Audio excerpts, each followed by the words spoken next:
तो कहाँ फायदा होगा और कहाँ पैसा बनेगा। लेकिन दो जो चिंताएं आपने यहाँ पे पंकज जैन साहब बताई, वो चिंता है या फिर कहें कि दो पैमाना है जिसको आने वाले दिनों में बाजार देखना चाहेगा। वो है क्रूड, क्या 90 से नीचे सेटल होता दिख रहा है क्या? एक रूपी डॉलर का जो रिलेशन है वो बहुत रुलाया है पिछले दिनों बाजार को, ये एक बड़ा टेंशन रहेगा। संजय सिन्हा सर।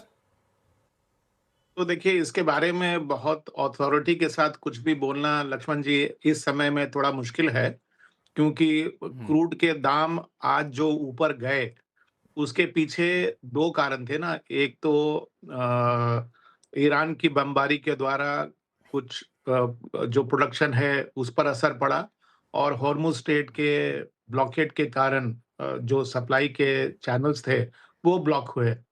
तो ये सीज़ फायर के द्वारा अभी हॉर्मुज़ स्ट्रेट से पूरी तरह से सुचारू रूप से शिपिंग लाइन्स चलना शुरू नहीं की है। कितना समय लगेगा उनको सुचारू रूप से चलने में, वो एक डिटर्मिनेंट फैक्टर होगा क्रूड के प्राइस के लिए।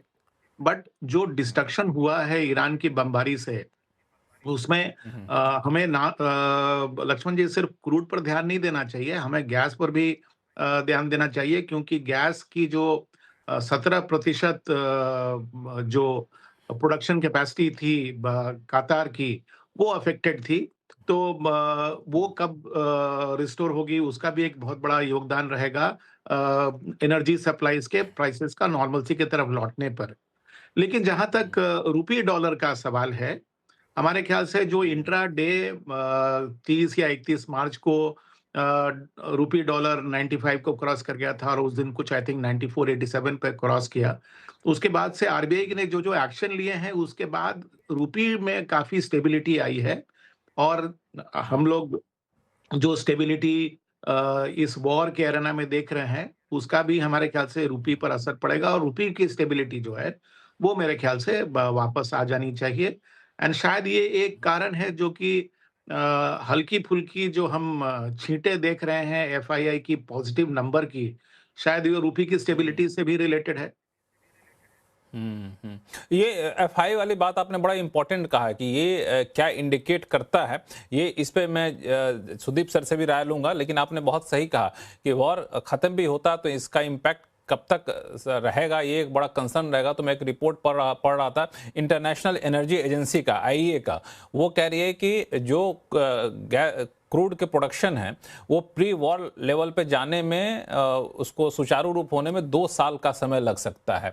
और बिल्कुल। तो ये अपने आप में कंसर्न होगा, 2 साल तक का समय लगेगा, में 2 साल तक उथल पुथल मचा रहेगा। इस बीच दर्शकों को पता ही होगा कि यूएस ने फिर से जो ईरान पर सैंक्शन था उसको आगे एक्सटेंड करने से मना कर दिया, यानी अगले हफ्ते उससे सैंक्शन फिर से लागू हो जाएगा, ईरान का ऑयल आप खरीद सकते नहीं है। अब दबाव बनाने की टैक्टिस जो भी है, लेकिन नोटिफिकेशन इशू कर दिया गया, तो ये कंसर्न रहेगा। लेकिन एफआई की बात आपने की तो मैं इस पे आगे चल कर आना चाहता, क्योंकि आपने चर्चा छेड़ दी है। तो सुदीप सर, एफआई के जो आने हैं थोड़े ही मात्रा में आ रहे हैं, लेकिन आने शुरू कर दिए हैं 2 बार से, तो क्या ये लॉन्ग टर्म माना जाए या फिर जैसे बीच में एक बार आए थे फिर चले गए थे, वैसा ही है कुछ?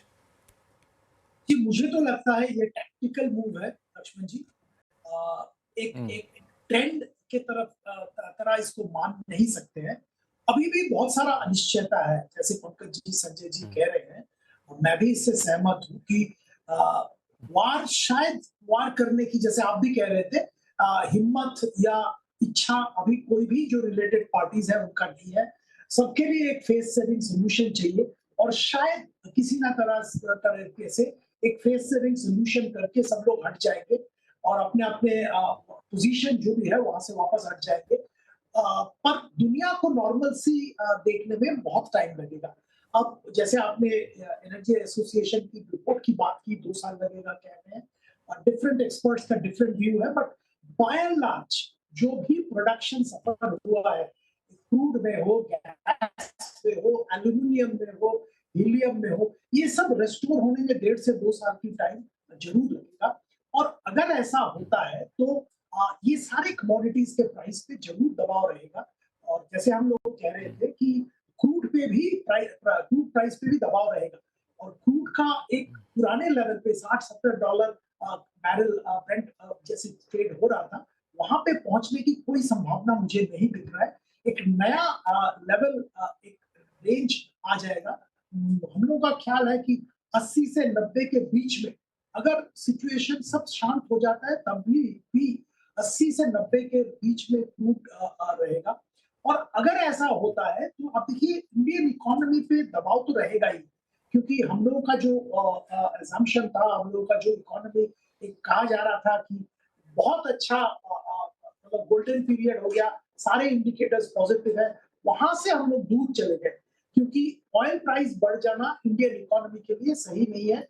जो फिस्कल बैलेंस है उस पे इसका सीधा असर आता है और करेंसी पे भी इसका असर आता है। तो मुझे तो लगता है करेंसी पे भी दबाव रहेगा और इंडियन इकोनॉमी पे भी दबाव रहेगा। इस माहौल में एफआईआईस का बड़ा एक बहुत ज्यादा अच्छा खासा रिटर्न और कंटिन्यूअस बाइंग मुझे नहीं दिख रहा है। और तीसरी बात और जो सबसे बड़ी बात है वो है कि इंडियन कॉर्पोरेट्स का अर्निंग। अब देखिए इस साल के लिए जो करंट फाइनेंशियल ईयर हम बैठे हुए हैं, यहाँ से पहले से ये वार के पहले 10 से 12% के बीच में एक अर्निंग ग्रोथ का एक्सपेक्टेशन था। अब वार के कारण रॉ मटेरियल के प्राइसेस बढ़ेंगे। फर्स्ट क्वार्टर हम लोग सब कह रहे हैं, first quarter second quarter earning suffer करेगा और अगर ऐसा होता है तो शायद अर्निंग्स ग्रोथ 10 से 12 से भी कम परसेंट ग्रो करेगा। और ऐसा अगर होता है उसमें नॉर्मल ईयर में करेंसी डिप्रिसिएशन 3-4% होता है, कैपिटल गेन्स टैक्स 2-2.5% आ जाता है इफेक्ट उसका। तो सब मिला मिलू के एक FII on an average 5-6% return दिख रहा है उसको। ये अगर स्थिति है इंडियन मार्केट में तो क्यों आएगा? वो तो यूएस ट्रेजरी में लगाएगा और बाकी मार्केट्स में लगाएगा और इंडियन मार्केट अभी भी सस्ता नहीं है। अब मल्टीपल अगर देखेंगे ताइवान, कोरिया, चाइना, हर मार्केट की कंपैरिजन में इंडियन मार्केट के मल्टीपल्स अभी भी ज्यादा है।